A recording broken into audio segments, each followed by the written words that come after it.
girl, hey! Hey, Miss Mims, how are you? Did you drink before this?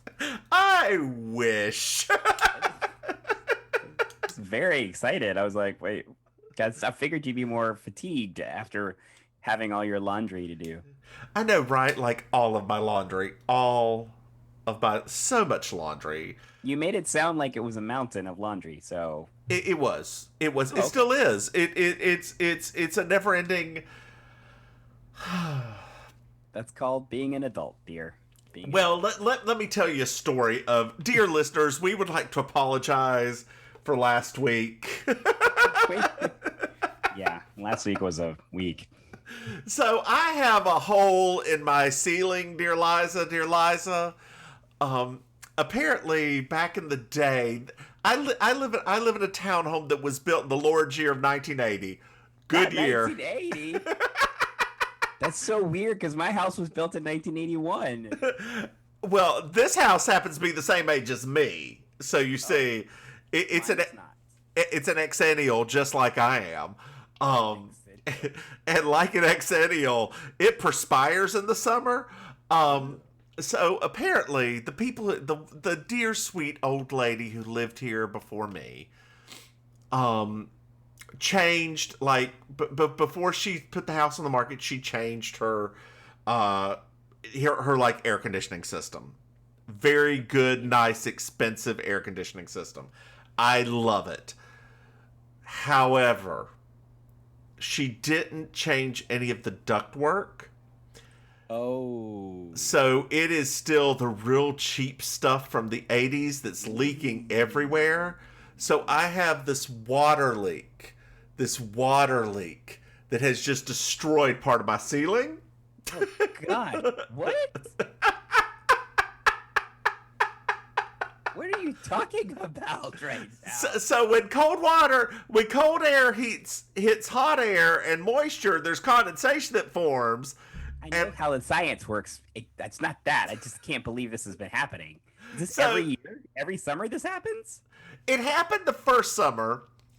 And then I looked up there in the winter and like had a contractor look up there. He's like, I don't see a leak. It was probably something that was from the that she just didn't fix, that she just didn't know about. You could just seal it up. So spent some money to seal it up. So then I was like, it happened again, and then I was like, oh, well, you know me, I can cut it into the ceiling and look at it. My husband's not been very happy with me for this. So I cut into the ceiling and looked at it. And I looked at it, and it's still doing it. So then I was like, I had the brilliant idea of putting some of that, like, cheap insulation that basically they sell rolls of the stuff that's like for cars to reflect the light. It actually works as decent insulation. Okay, you can put it in your attic very cheaply, install it very cheaply. Highly recommend. So I cut off a square of that and put it up there, and I was like, oh good, this is gonna like protect it. This is gonna like catch the water, and we aren't gonna have any more problems. Girl, we had more problems. So, Oh no. What in the world? oh my God, my gain is all the way up. So let me turn my gain. Why is my gain so far up? Good Lord, y'all gonna think I'm screaming at you. There, that's probably better. So That's why I gently put my microphone away every time and don't touch anything. well, my husband was using it to record some music, so that's probably what happened. Fine. I know artists. So I then was like, okay, well, so I brought out a contractor. I'm actually going to get it fixed, but I was like, in the meantime, I have to do something about this. I have to do something about this. So I got some water seal tape and some duct tape, and I tried to seal this shit. The How'd that next, go? oh, not well. The next time, after it had already halfway come down, and my husband looked at it, he's like, I was just gonna take it down, but I wanted you to see how disgraceful it was. Because jeez. girl. Oh, it gets worse. We also live in a slightly wooded area. So slightly wooded areas in moist, wet North Carolina get the big ass cockroaches sometimes in the house. Like, yes. dear listeners, they are huge American wood cockroaches. They don't want to be in your house any more than you. They want to be outside eating dead plant matter. But one was caught in the tape I'd put up there, and like and had ripped off like 3 of its legs. Oh no! I would not be okay with that. So I just was like, well, this is a disgrace. Ripped the whole thing down, rubbed it up into one huge ball, threw it away, and didn't even think about it anymore. Oh wow, I would not be okay. I actually one of those beautiful bugs one time ended up in a shoe of mine overnight. So when I put on the shoe, I was like, what is this? And you already know how I am about bugs to begin with. So I was like, what is this? I thought it was a rock. So I like took my shoe, I could, did the little like pat, and this giant thing comes out, and I thought I was going to have an actual heart attack. If I hadn't been 17 years old, I probably would have had an actual heart attack because, oh my gosh, it's not right. I was staying at a hotel in Myrtle Beach, South Carolina, and I was using the restroom as you do, taking a toozy, if you would. Mm-hmm. And taking a toozy, and I looked at in South Carolina at the beach. They're called palmetto bugs. Palmetto bugs are like roaches you can put leashes on. Yes. Girl, Mama Palmetto Bug came out of a crack in the wall, looked at me, and I just looked down at her in a compromised situation. It was like, girl, if you just go back in that wall for 5 minutes, I promise you could have this bathroom to yourself. She looked at me straight in the eye, went back in the wall, and I was like, thank you, girl. Oh, man. Obviously down here in South Florida, we got a whole other problems, but racism? That is not one thing. We had that backup. We had that backup there too, dear. Voter suppression. Which had that up there too. I will say though, like because we have so many more lizards, I guess we don't have as bad an insect problem. But every once in a while, every once in a while, those little buggers will make their way into like the bathroom or something like that, and I am just not okay. It's just not. So I am crazy, and you probably think I'm crazy, because I don't. Well, I mean, other than that, I don't kill house spiders. Me neither. Because they kill mosquitoes. I don't either. I'm like, girl, you up there in the corner, you fine. What are you gonna do? I don't either. I back in my old house.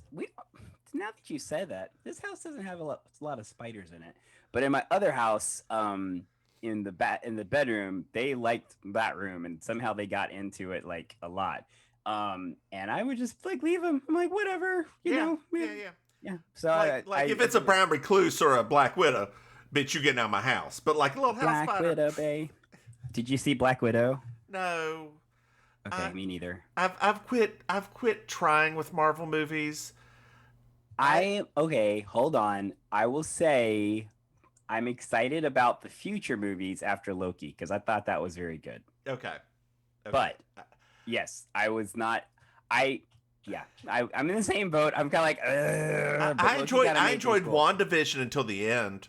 Yeah, I liked WandaVision. I was like, oh, okay, you guys are really playing around some cool ideas here, some cool concepts, like all that stuff. Until the end, I'm like, you just marveled right on over it. Why can't you just like have a good thought once? Don't just Did you just use Marvel as a verb? I did. Not a good verb either. No, it's not. No, it's not. You just marveled right over it. Ugh. Like, have Wanda actually suffer for her sins. Like, I don't. To this day, I don't. I've like when that ended. I was kind of like. I mean, it was whatever, right? It's superheroes. Yeah. I get it, right? Yeah. I've been reading comic books my whole life. However, like this was a pretty major kind of like revelation of some really terrible things that happened. Yes. And it was just like, bye, Wanda, bye. Right? It's like, hey, you ruined our lives, our brains, our town, probably forever, but bye, Wanda. Yeah, like exactly.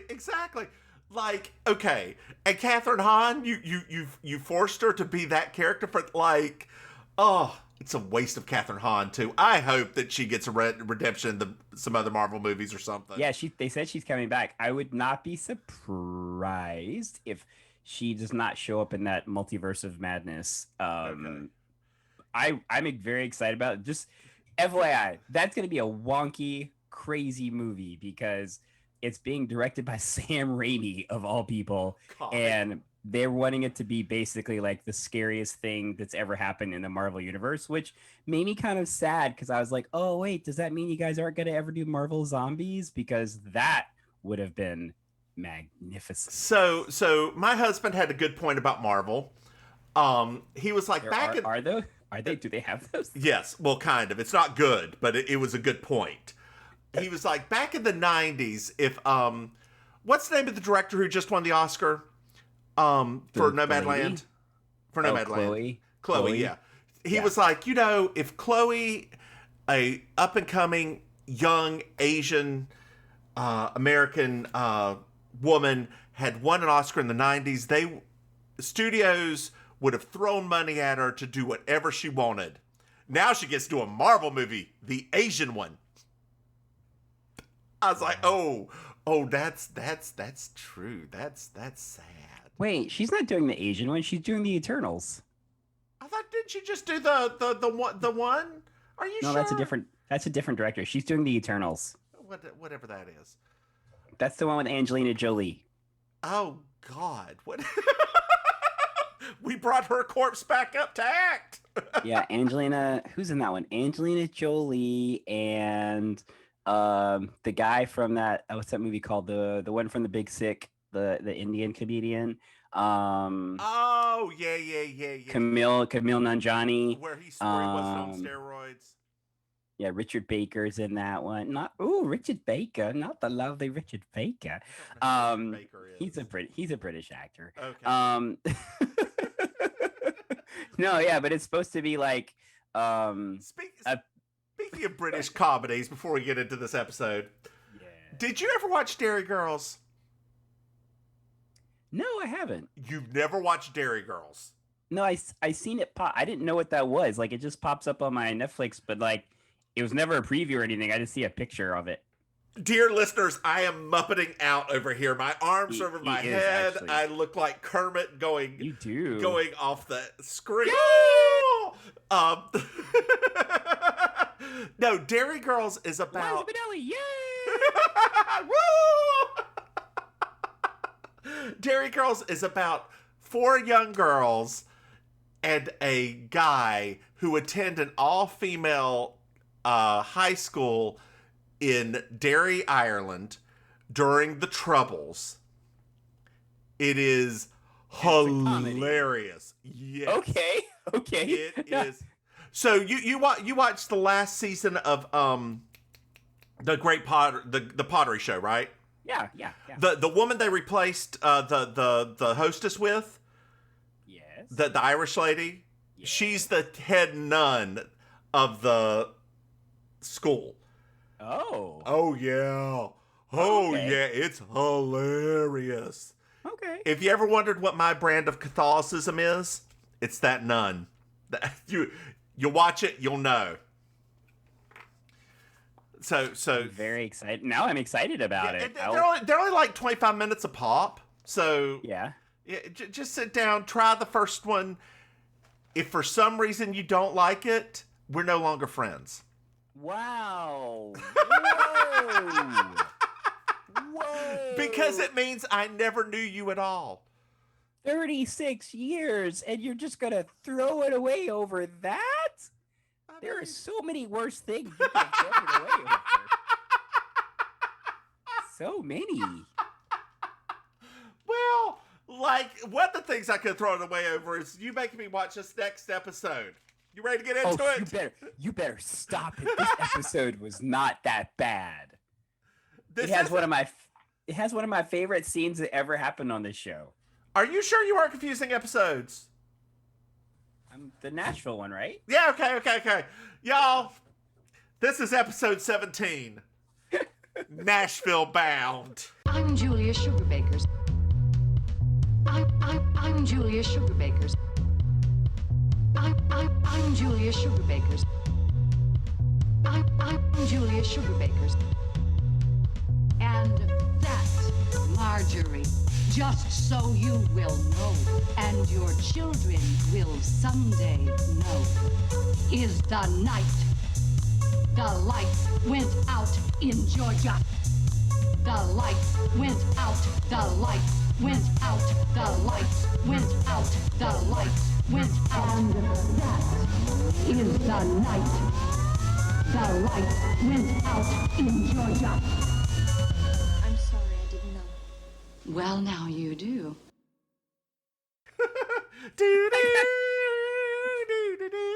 I like that you're like, are you sure we're talking about the same episode? I'm like, yeah, this is.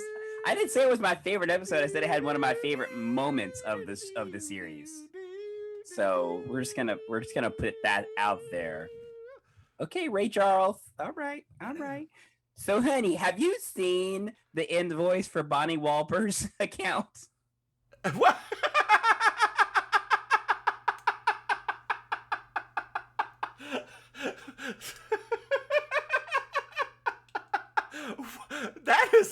That is a starting line. That is the first line of this thing. That's the very first line. I thought it was great. I thought that name was great, Bonnie Walpers. I thought that was a great name. It is a very Southern, like, fake last name, isn't it? It just feels like that person has money, like Bonnie Walpers, and that old money too. Oh yeah, no, that's that real like Walpers money. Like that's the kind of thing where you're walking down the street, you're like, honey, that's the old Walpers home. You don't want to go up there though, because Mrs. Walper, she ain't been the same ever since the troubles happened to her. You know, Mr. Walper, he had some health issues a while back, but I heard that. But thank the Lord, he's fine now. Oh, that's good. I was praying for him because I was really hoping that they were going to have their Christmas party again this year. They are. They're getting their house redone by Sugarbakers. Not Sugarbakers. I heard Sugarbakers. I heard they're expensive, girl. Well, you know, they also did that whorehouse. Oh, yeah. My uncle, Leon, he loves that place. But you know what? We don't judge because our family, we don't judge folks like that. We're not Charlene's family's coming. Oh my god! Really? Charlene's family's coming? Not like her parents or like all of them. Wait, what? What do you mean all of them? I mean all of them. Like the sisters and the brothers and the spouses and the kids? Yes, all of them. Wow, that's like 27 people I would guesstimate. As apparently they're coming up for a Baptist convention. Girl, let me tell you what. Talk about triggered. I was like, oh, I haven't heard those two words in so very long. Oh, the Southern, what was it? The Baptist, we used to go to the Baptist State Convention every year. Remember every year, like the day after my birthday, I'd always have to go to the Martin Luther King Jr. banquet in Winston-Salem. The whole church would dress up to the nines. Oh, it's the best thing ever. I thought I was the fanciest little like belle of the ball.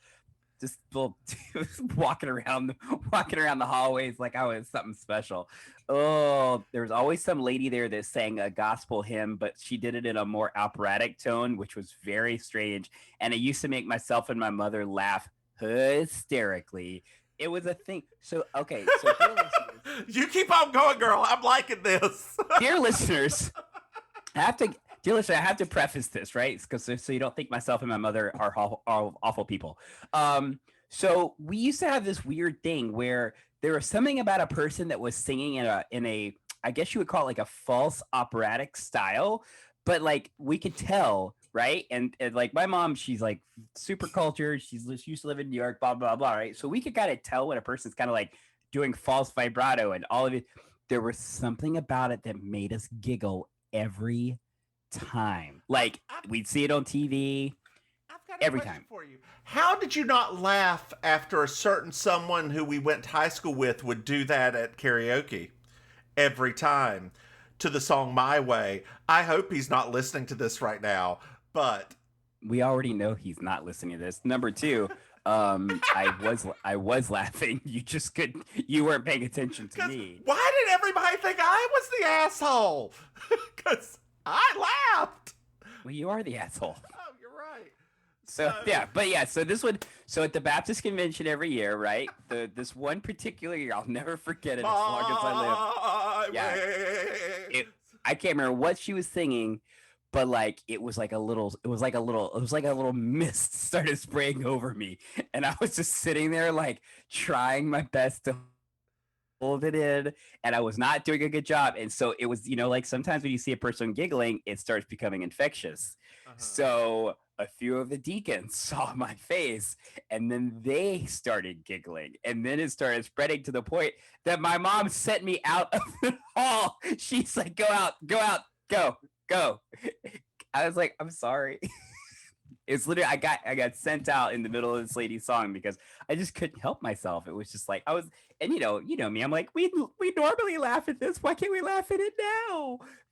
But I didn't understand protocol. I didn't understand protocol. Yeah, no, you were right at the time, and I forgive you. Well, Suzanne, So all that to say that her family's here for the Baptist convention. and Suzanne calls it a hillbilly holiday. You can tell that's a funny line because even though I wrote it down myself, I still almost spit out my tea when you said that just now. Oh, jeez. So my favorite part of this was when Susan said, "I'm not having a bunch of hillbillies pitching tents on my lawn." I was like, what is wrong with you, woman? Like, what is wrong with you? And of course, there's a Deliverance reference in there because there has to be. If you say back in the 80s, you could not say hillbilly without saying the word Deliverance. So I did look it up, and Poplar Bluff is a real city in Missouri. Yeah. In the Ozarks. Yeah. I remember I didn't know about Poplar Bluff, but I knew about the other bluff. No, what was it? Not Poplar Bluff, but what was the other one? Jupiter. Do you remember what movie the Jupiter Hollow is from? No. That was Bette Midler and Lily Tomlin's Big Business, where they play the two sets of twin sisters. Yeah. Yes. And I was like, oh, every time I hear Poplar Bluff, my brain immediately jumps at Jupiter Hollow, and I start thinking about that movie. So now we need to get into a little bit of a sidebar. Not that we already have it. We're a minute and a half into this episode. We've already done a couple. But is Missouri a southern state? So that's actually a very good question. So technically, if we're going by regions, right, Missouri is more part of the Rust Belt than a southern state. Okay. So although Rust Belt states are very similar to southern states, they are not technically the same as southern states because southern states, for the most part, represent a very specific region of the country. I will agree with you, except I will throw out they had slaves. They were not a free state. Well, I mean, that ain't me. Do you know how many places probably had slaves and they didn't tell nobody about it? There's probably been plenty of them. Florida still does. Thank you. Look up the Hispanic Farm Work Organization. We know all about it down here. What are you talking about? Come on now, Southern state. Come on. We got the slave owning states, and then we got the DL slave owning states. Charlene has news. What kind of news? Oh, that her family's coming. Yeah, we knew that already. No, there's something else. What? She was found. Was she lost? I don't understand. What do you mean? By Galen King. I I'm gonna try to not giggle every time we have to say that out loud. By the way, I giggled very hard. Who's Galen King? He's a big time Nashville country person finder thing. And he's named Galen. Galen. Okay, that sounds believable. So wait, so like, who is this guy? Like, is he like? So Galen, that is a believable name, because a lot of people in the South who claim to have Scots-Irish heritage will use those names sometimes to name their children. Really? I did not know that. I had no idea. That's news to me. Yeah, I know. And those Scots-Irish people are typically just, Brits or, like some just Germans or something. There's not that much Scottish or Irish in them. Like I feel like, man, could you imagine how harsh the name Galen would be with a German accent? Galen. Oof. Galen. Galen. Oh, it's like, let's use the Google machine. See what Galen is in German. There's the Google machine. Google machine, showing us all our hopes and dreams. Google machine, let's see what you really mean. It's Galen, Gehln, but it's usually a last name. Oh, okay. That's kind of like, it's so funny. Like sometimes people have weird like last names that they invert it. Like, did you know that my actual name is somebody's last name, the person I was named for? Lamont? No. My last name and first name. I was oh my God, I hate you. It's almost like you just wanted to put that out there on the airwaves. Yes, ladies and gentlemen, and everything else in between. My middle name is Lamont. And that you would not have to know a single first or last name, just that. That's it. That's all you got to do. Although I will say, why was your drag name not Lamontica? Not Lamontica. Well, do you know it's funny though? So funny thing about that. So when I first started doing stand up, right? I had actually toyed around with, and I'm still actually toying around with. If I ever want to do things as boy, like out of drag, I go by Uncle Monty. Okay. He sounds like a perv. I go by Uncle Monty. My sexually repressed drag queen friend goes.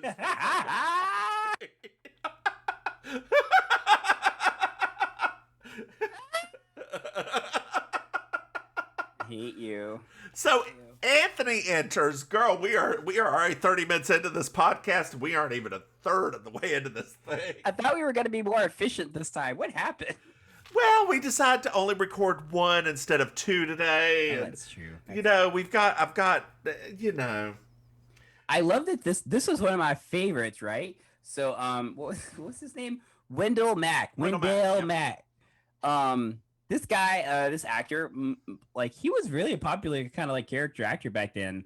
Was he actually an actor? I thought he was an actual NFL player.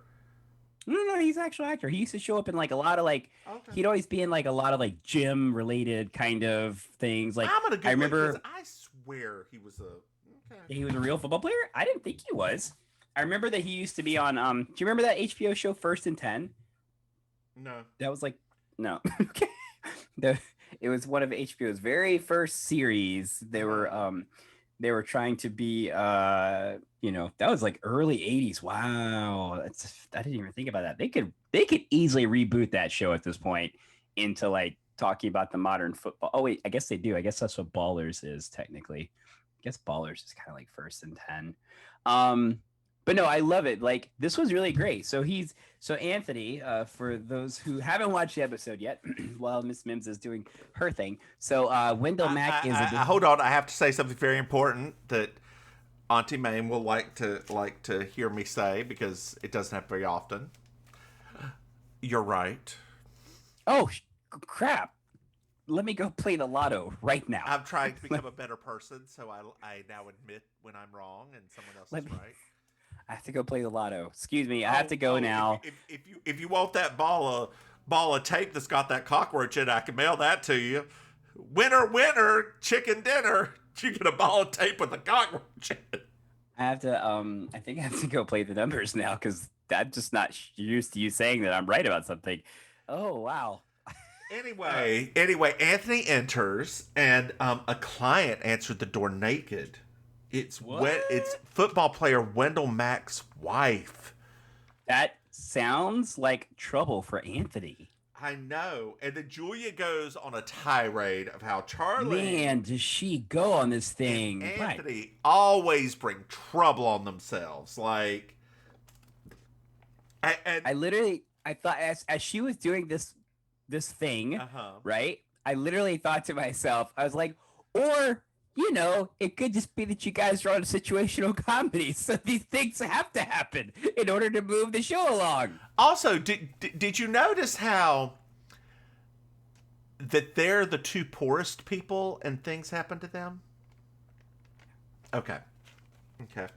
So the one thing out of the whole tirade list of things that happened to Charlie and Anthony, and I don't know if you caught this or not. Charlene was hijacked at the furniture market. Dear Tonight listeners, the furniture... Tonight we danced.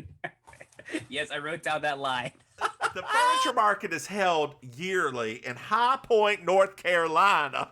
High Point, North Carolina. And it is the largest collection of furniture, high-end furniture in the world.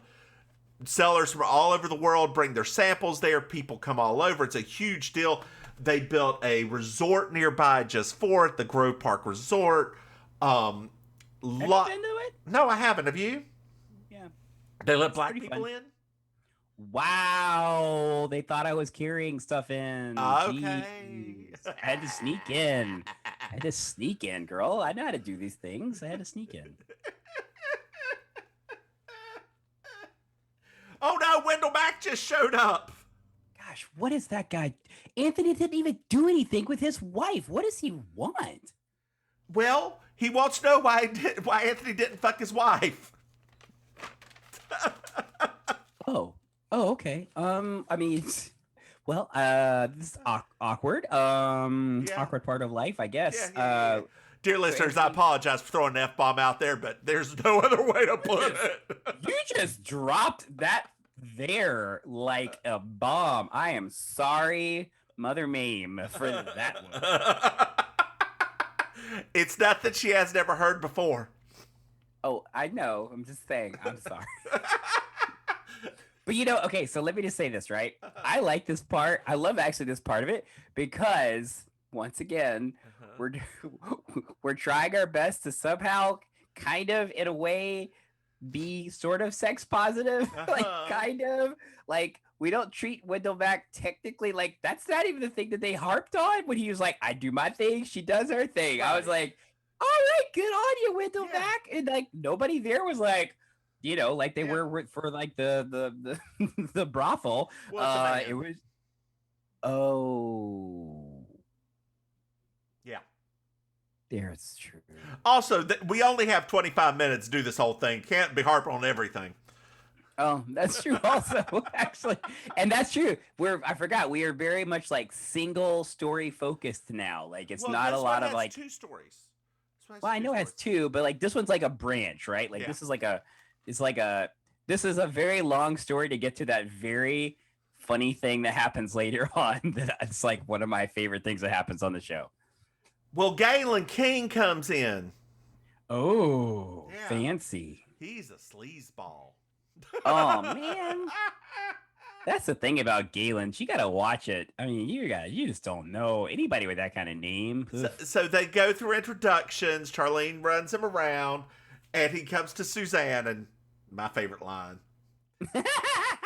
Anyone ever tell you you look like Vivian Lee? All the time. And just annoyed that he said it. I think you know what's sad though for us especially is that line is perfect. Almost no one under the age of 30 or even probably maybe 35 will be like, who? It's just I have never seen that movie. You shut your mouth. What are you talking about? Do you know how long that movie is?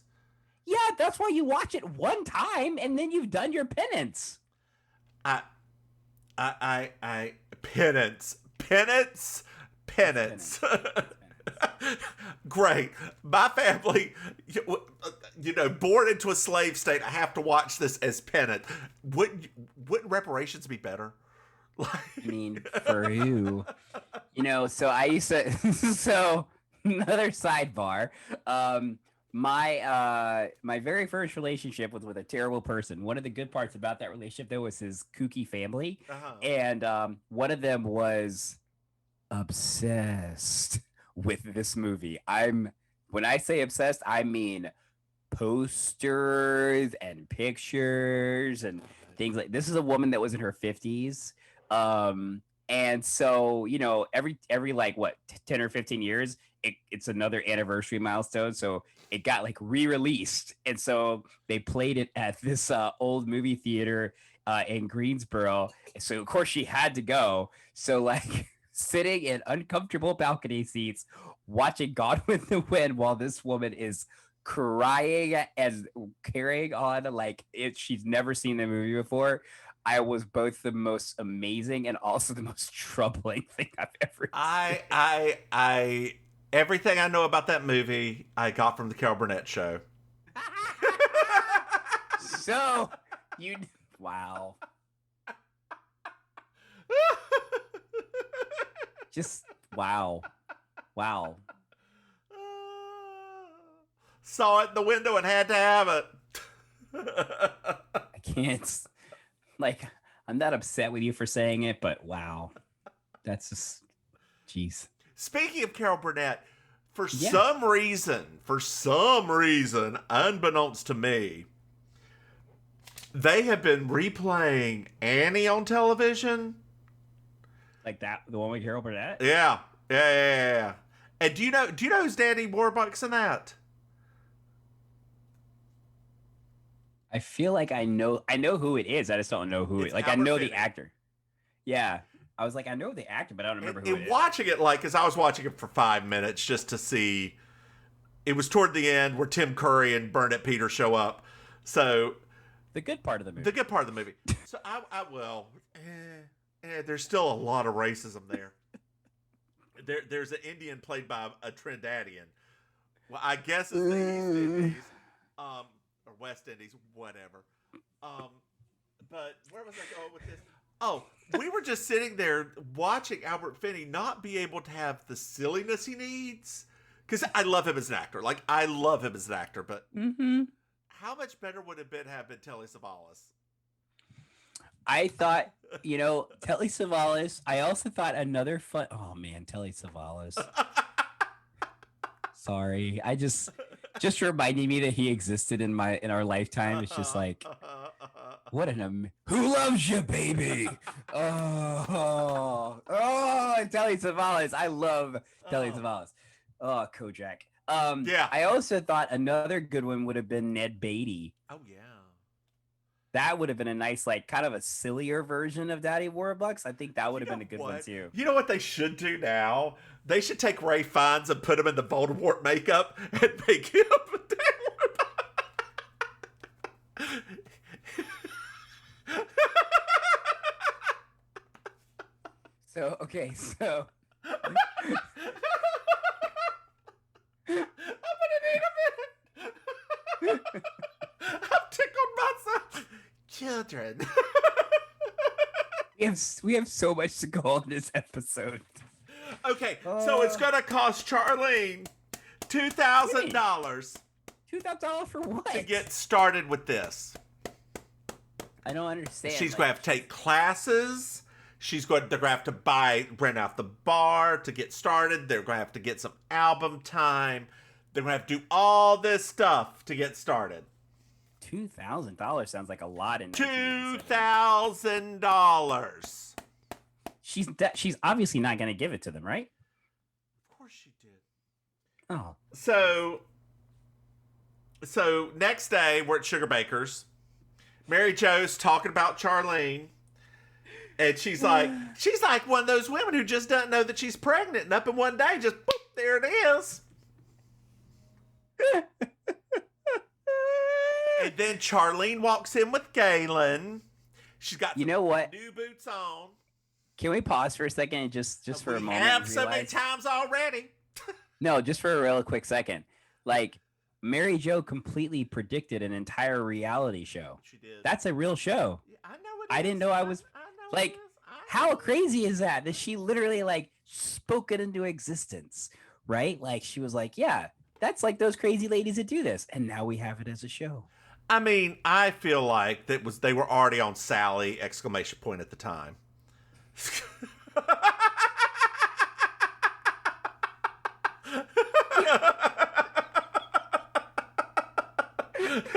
Not exclamation point. Jeez. I hate you sometimes so much. So Charlene walks in with some new boots because Galen gets a discount. Oh, nice. Yeah. And she's been buying him gifts. What? Yeah. But why is she buying him gifts? What is happening? Well, he needs to look nice too for the scouts that are going to be at the bar. What? Are they scouting her manager? I don't understand. I don't know. So they all ask, well, why do you do this? Why is this so important to you? Because my mama always wanted to sing, and she would sometimes get so tired of her kids, she would drive to the Grand Ole Opry by herself. Girl, I looked up how far it was from the Poplar Bluff to the Grand Ole Opry. I knew you would. And I couldn't find it because, interstates weren't a thing when she was doing this. So with interstates, it's 5 hours. Without interstates, that probably adds a good 2 hours onto it, right? Because you got to go through all these tiny little towns. So 7 hours. This woman disappeared for 7 hours each way. 14 disappeared for a day. Who was she sleeping with in Nashville is what I want to know. And how many of these children are actually her or Charlene's fathers? I didn't think that. I totally understood this. But I did think. But at the same time, I was like, wait a minute. Like, well, here's the thing that was funny to me. Not funny, but kind of funny, right? Is that right after this, we're going to have another monologue from Charlene where I was trying to figure out if monologue 2 happened, how could her mother afford monologue 1? Because that's a lot of gas. That's not cheap. That kind of money to you remember back then, that's not that cheap. No. So Charlene said, especially when you're in Poplar Bluff, living on farm, what does her family do? It's got to be a farm because he was wanting money for land, right? Yeah, something like that. Did they even farm in the Ozarks? I just thought they had trees and rocks. Isn't that where they farm meth? What? Farm what? Meth? Isn't that where meth is farmed? Well, yeah. Meth wasn't so much of a thing back there. Pressure cookers weren't as reliable. So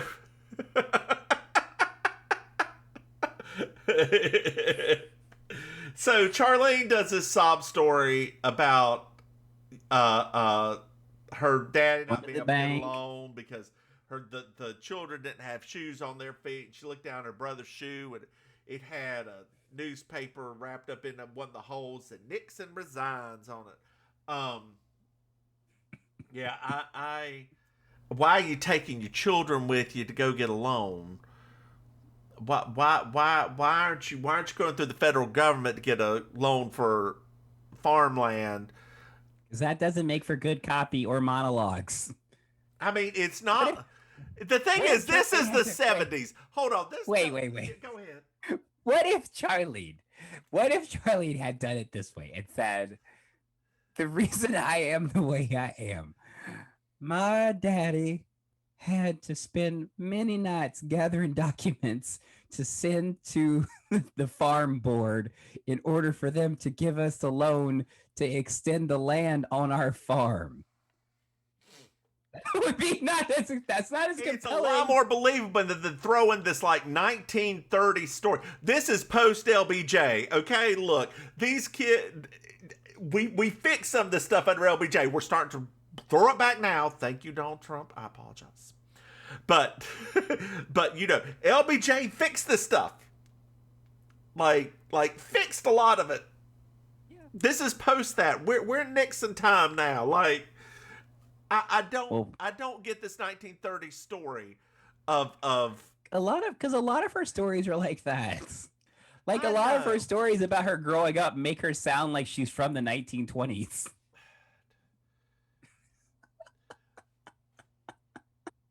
You gonna be okay? You seem very affected by this part. Where I am really excited. Okay, I will say this. This was a very weird little thing. The next scene, because it was almost like they jumped immediately to the nighttime party, which I will say. Oh, I forgot. I will say this, right, based on something. So, dear listeners, I will say this to all of you. We love all of our listeners. However, one of our dear listeners sent us a message. They sent us a direct message on Instagram. Because as you all know, we like to joke a lot about these awkward ways that they break up the episodes. And our listener, Sharon, a.k.a. Sharon_Jewel on Instagram, she sent us a thing that says that the weird and awkward commercial transitions are actually caused by Hulu. And that not only when Hulu did the editing for it, but they actually edited some pieces of the episodes. And that's why they kind of flow so weirdly, because she has all of them on DVD. So the transitions are much smoother. So we appreciate you, Sharon, for pointing that out to us. So now we're just going to keep ragging on Hulu rather than the show. I wonder, I was actually thinking about that. I'm wondering if some of these got cut when they moved to Lifetime. And that is the cut that Hulu bought as opposed to the actual CBS cut, which probably is the one that probably made the DVD. That's a possibility. Or USA. You know, it's funny though, because I was not to test your theory, just because I was watching it. I was watching some anime on Hulu, as you do, well, as I do, and I noticed it on there too, right? There was like this weird kind of transition that I was like, oh wait, that must be kind of like what she was talking about. Like it's kind of like in a lot of their things. I think it's probably, I don't know, but I bet it's tied into them like preloading everything with like ad-based content. Yeah. And like it just makes it's just weird. So, but thank you, Sharon. Thank you so much for that really lovely message. She's a travel nurse. She was telling me. So she listens to us while she's traveling between places. Oh, so wow. I thought that was absolutely lovely. That is fantastic. Thank you, Sharon. I told her that. I said, you have no idea how much you say you're a travel nurse. I was like, you have like two of your biggest fans, because like the two of us, like our whole world revolves around this. It's highly important. Thank you for keeping us healthy. Yes. Especially in this time of COVID. Stay safe out there, bro. Stay safe out there, bro. And I also read that she's very happy that we're a stand for vaccinations.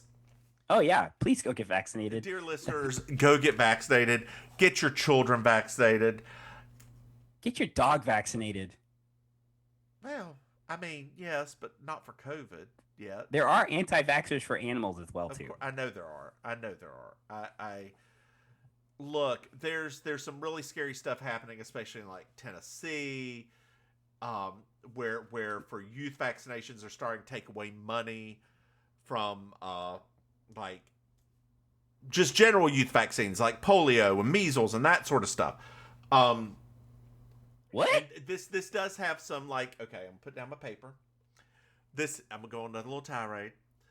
This does have some sort of fascist feeling vibes, because when fascists see something wrong or don't like something, they can't just attack one. They have to attack all of it, right? So they couldn't Right. just attack the COVID vaccine. It's now all vaccines are bad. Yeah, it's not. I'm not saying that's what it is, right? I'm not saying that January 6th was one of the worst things that's ever happened to our country, but I am saying that. It was. So back to this. So all of the families come in. They're having 27 over for cocktails, which if you've ever met a Baptist, you know they drink just so much. Not at all. By the way, I don't know if you caught there was like one moment in particular where they did like this cut to Anthony and he did not look comfortable at all. So the family comes in, and my favorite line from that is when Mary Jo goes, "It's like a Barbara Mandrell Christmas special." That was everything to me. That was everything. I was like, oh my gosh. Dear listeners, my gosh. Statesville, North Carolina, where we are from, nearly had Barbara Mandrell's answer to Dollywood. We would have had Mandrell land. I am still bitter about that. We could have worked there for the summers. It would have been right near my house too. Oh my gosh, could you imagine? Right there at Jane Sowers Road. These two little Southern gays working at Mandrell World. Oh my gosh. Sorry, listeners. We're still bitter about that, as you can tell. Instead, we got a Walmart. Yeah. So then it goes through a thing where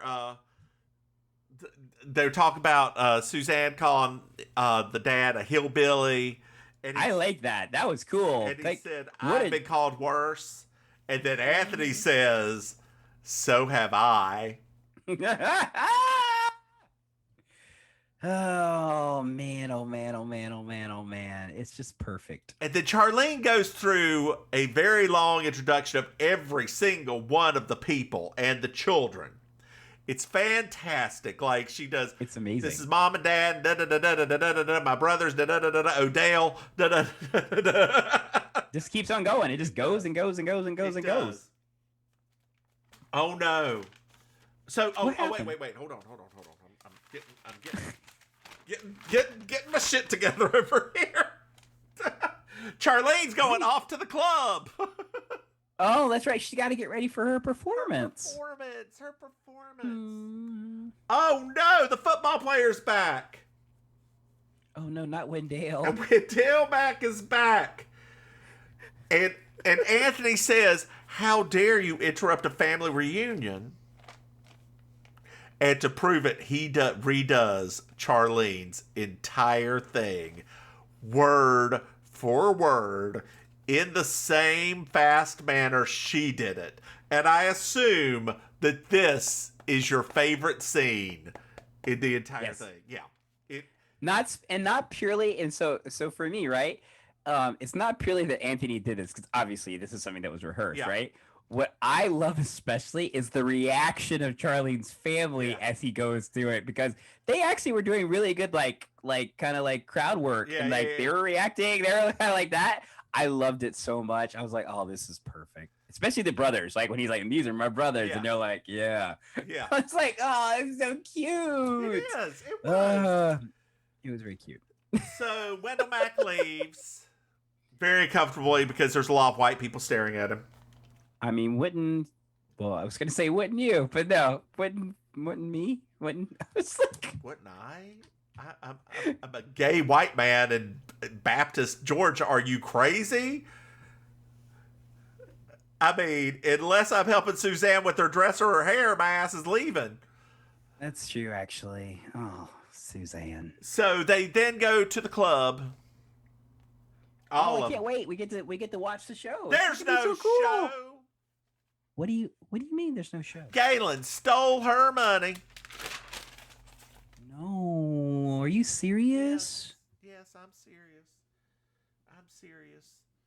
Galen stole her money, so she starts having a very little sob story, and she tells her daddy it was $2,000, and he's very upset because that's a lot of money.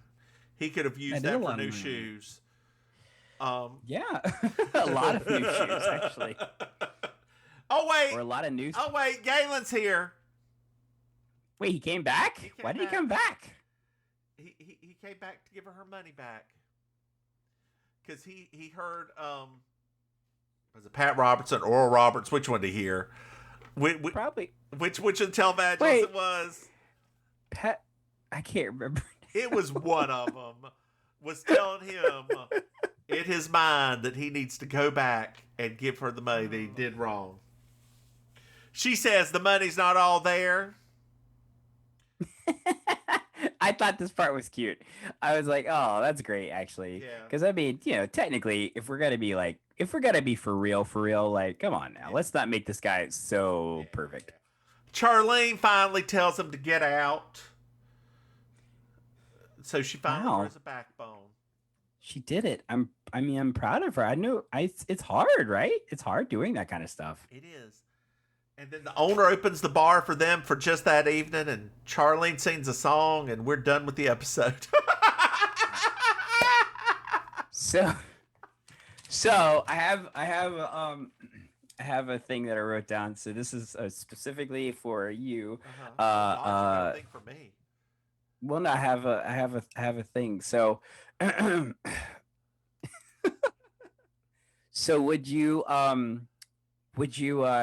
give Charlene a Shantae You Stay or a Sashay Away based on that lip sync?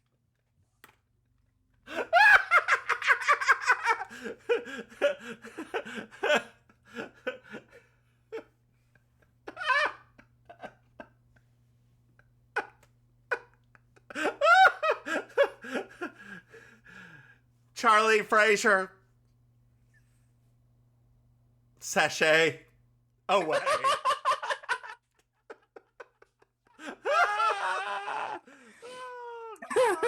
It was so bad.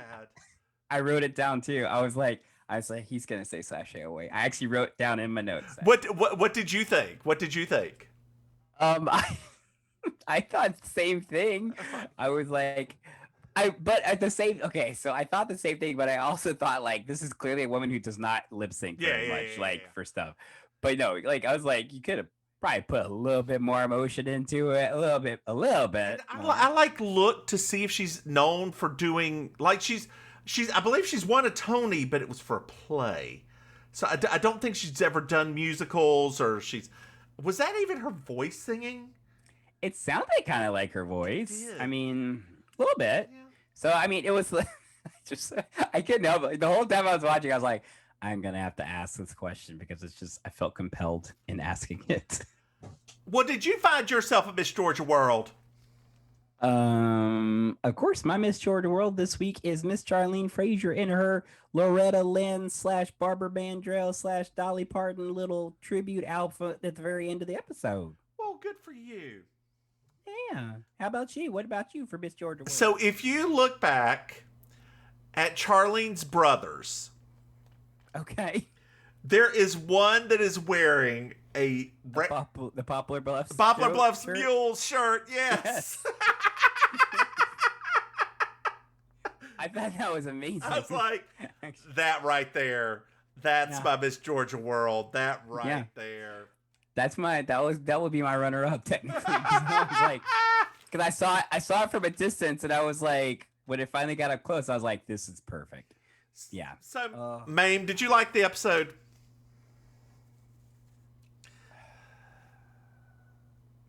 I'm gonna say I'm like a 50-50 on this one, right? Yeah. Because like it wasn't a terrible episode, Nope.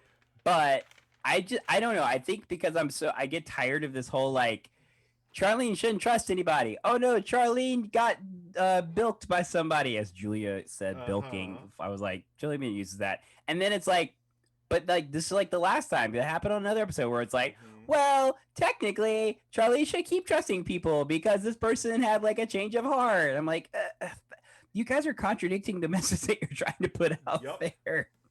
Yep. This is why Charlie has trust issues. It's because everything that's supposed to teach her about who to trust, it then comes back and it gives her this conflicting message. Yep. Yep. That's my 50-50. Oh. But I love the family part of it. Like I like that part. I like the little kid is like, hi. Like that's just adorable. I was actually looking forward to that when he did that because I remembered as he started going through everybody, I was like, oh my gosh, this is where that little kid does that weird hi. I thought it was adorable. So I like Anthony in this episode. Yes. And I like Suzanne in this episode. I struggle with, well, Mary Jo's not even really there. She's got a few one-liners, but she's not really there. I struggle with Julia being Julia a little bit in this episode. And I struggle with Charlene being so inept. Like she... This is not... She's supposed to be a little silly, a little stupid, but not like... This is just dumb. Well, so... Why is she not in a Britney Spears conservatorship? This is the thing, right? Uh-huh. And I think it does start to get better in the second season, which is you put these people in these very specific types of situations for the sake of it being a situational comedy. Yeah. But then it gets super meta because they start commenting on it as if they're looking at it from a reality perspective, like Julia's rant. I was like sitting there listening to her. I'm like, this doesn't normally happen. Like, this isn't how life normally is for any person. Like, you're having this weird rant, and I'm like, it's only happening because of the world you're in. So it was almost like Julia, like, breaking this weird fourth wall. Yeah. of like, isn't this crazy, everybody? Like, what is happening here that these kind of crazy things keep happening? I'm like, you're in a situational comedy. That's kind of how it works. So, Maim, I Yes. think we've talked about this episode enough. I think so too, considering, I mean, the content of it.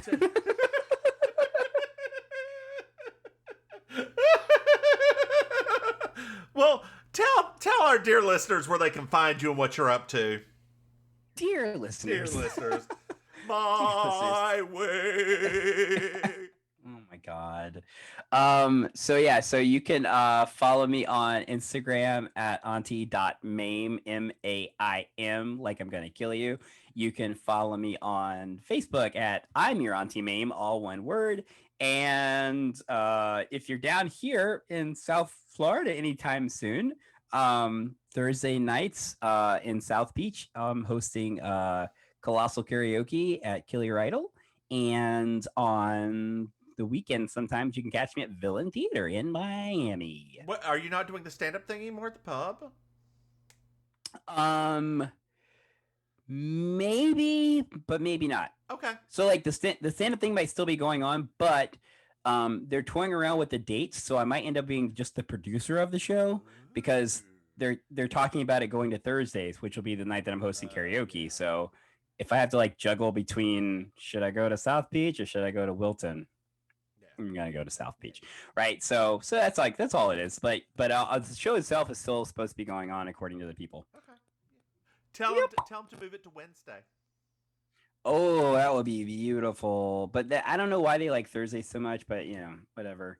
They're gonna see. They're doing like a switcheroo. So the show. So they had one on Thursdays. It's like the third Thursdays. We're the first Saturdays. Uh-huh. So now they're inverting it to see like how the crowds are different for that other one on Saturday versus us on a Thursday.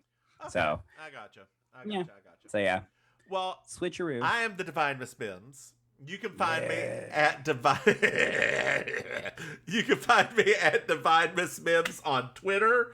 I'm also on Instagram and Facebook, but don't really do that much on there. If you do find me on Twitter, please add me as a friend. Follow me. I only have a few thoughts that I follow, so you may see some half-naked men. It'll be okay. They're hot. Let's see here. That's pretty much it. You can follow us at Mims and Maim on the Facebook, Instagram, and Twitter. We also have a Patreon that still has zero Zero. Come on, y'all. Give us some money to do this thing. Yes. Yeah,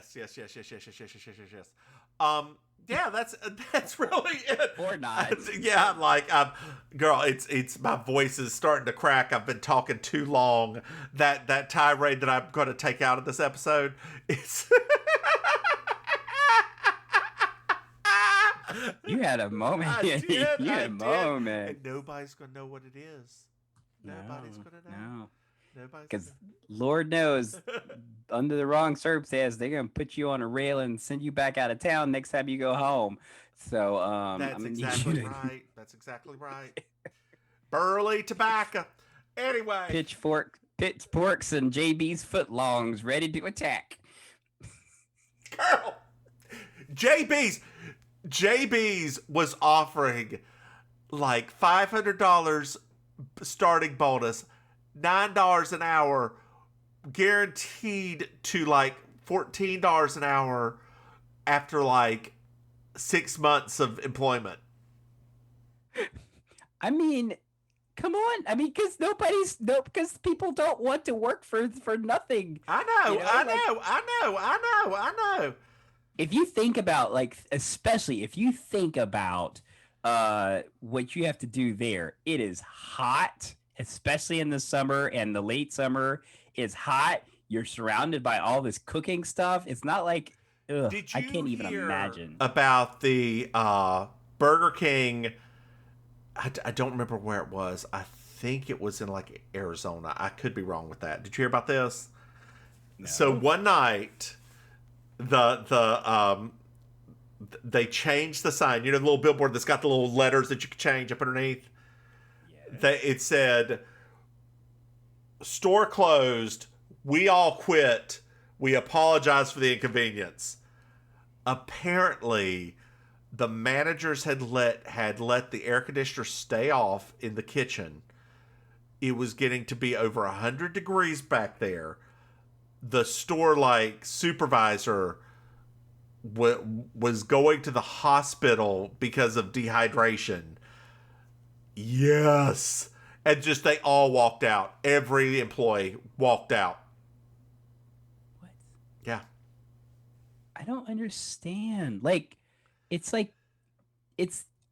mean, I at one point worked at Quiznos, and dear in my listeners, head, for those of you that don't know, a Quiznos is a sub-store that had the best broccoli and cheese soup. But they're few and far between. I blame the flatbreads. Anytime you bring a flatbread to a menu, it ruins it. You hear that, Panera? It does. Go on. But yeah, like the thing is that there's so much that you probably should be taking care of, and it's like this. It's just bare minimum. It's just bare minimum, and this is a thing we could probably go on for another hour about, which we're not, but. Honestly, if you are a person who has a small business and your workers are working very hard, you should take care of them. So that's absolutely true. Going back to Quiznos, I remember the night that Mary Kmart, dear sweet drag queen friend of mine, friend's a loose term, Mary Kmart, I kid Mary, if you listen to this, I kid. Mary Kmart came to Flex. She was all happy because the Quiznos she went to, the broccoli cheddar soup had dipped below food safety critical for like 5 minutes, which means you can't sell that shit anymore. It's still good. It's still okay to eat. Like if you were at home and you were cooking it, like 5 minutes ain't gonna do anything. But again, it is against the rules. You cannot do that. It was like 10 bags of the shit. She put in a crock pot and freezer, whatever, and just kept it and like had that damn soup forever. That stuff was so good. Let me tell you. It was. I used to have some good times. My gosh, like how many orders I got wrong. I'm like, oh no, thought you wanted the soup. And do you remember when Chick-fil-A used to not be filled with hate? Girl, I remember when Chick-fil-A was just this weird place in the mall. No, I know. I was just thinking that the other day. Like I was driving by the Chick-fil-A, one of the Chick-fil-A's.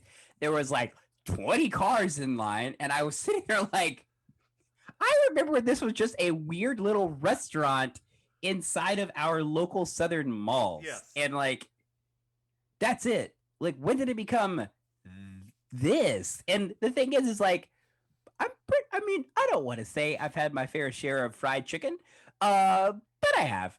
And I don't quite understand what's justifying now this sort of like fever pitch of I gotta have Chick-fil-A. I what are you talking about?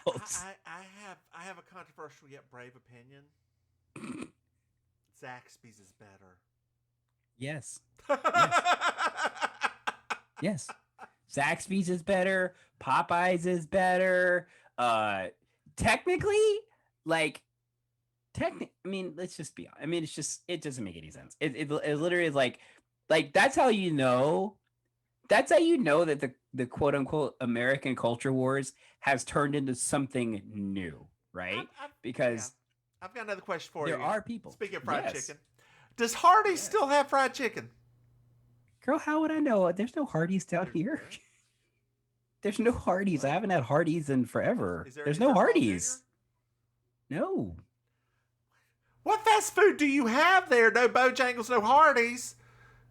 We got Checkers. We have Miami Grill, which is like a local I know what Miami Grill is. Obviously. Yeah. The Miami Grill's sister, Miami Subs. There is KFC, Sonic, Taco Bell, Arby's, Wendy's, Burger King, but we don't have Zaxby's. We don't have Hardee's. We don't have Bojangles. So I mean, one more question on the whole fast food thing. Oh, we got Churches also. I forgot about Churches. That tiny chicken. the tiniest chickens. How? What the hell's this? I can have to use my pinkies to hold it up. Can I have some fried quail, please? Fried quail. So I've got a question for you. Then I'll let you go. Have you ever had a Del Taco? No, I haven't. I've heard of it, but my God! Next time you go out west, because they're Okay. west of the Mississippi. I'm gazing out. They have. Do you like fish tacos? Yes. They have the best fish taco. I kid you not. It is just a fish stick in 2 tacos with some mayonnaise on it.